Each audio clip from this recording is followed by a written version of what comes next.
अगर रामायण में हनुमान जी नहीं होते तो। रामायण कल्पना कीजिए, श्री राम वनवास में हैं, माता सीता का हरण हो चुका है। लेकिन इस कहानी में एक चीज अलग है, हनुमान जी मौजूद नहीं हैं। श्री राम और लक्ष्मण सीता माता की खोज में जंगल जंगल भटकते हैं। उन्हें सुग्रीव और वानर सेना का साथ तो मिलता है, लेकिन समुद्र के उस पार स्थित लंका तक पहुंचने का रास्ता किसी को समझ नहीं आता। वानर सेना समुद्र के किनारे खड़ी है, सामने है विशाल समुद्र। सब एक दूसरे की ओर देखते हैं। जामवंत कहते हैं, हमें लंका तक पहुंचना होगा, लेकिन कौन इतना विशाल समुद्र पार कर सकता है? कुछ वानर अपनी क्षमता बताते हैं, लेकिन कोई भी निश्चित रूप से वापस आने का भरोसा नहीं दे पाता। समय बीतता जाता है। श्रीराम समुद्र की ओर देखते हैं।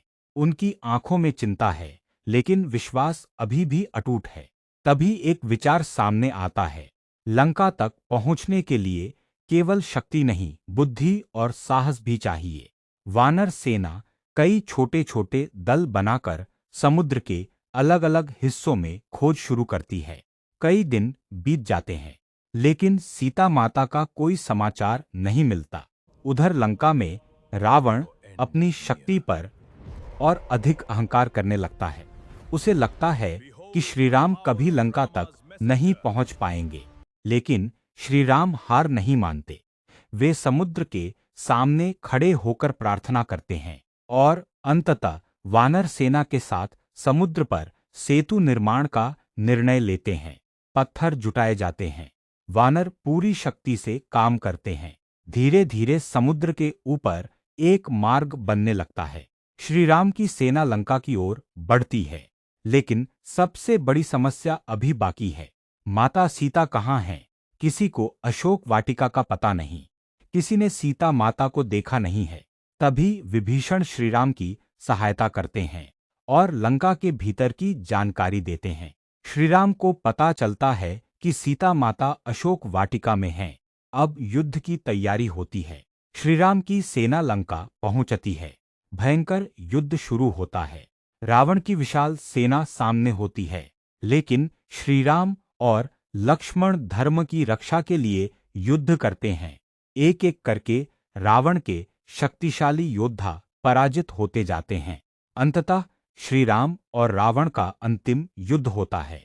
श्रीराम रावण का अंत करते हैं। लंका में विजय का शंख बजता है। माता सीता मुक्त होती है। लेकिन इस पूरी कहानी में एक प्रश्न बाकी रह जाता है, अगर हनुमान जी नहीं होते तो क्या यह सब इतना आसान होता? शायद नहीं, क्योंकि हनुमान जी केवल एक योद्धा नहीं थे, वे श्रीराम के संदेशवाहक थे।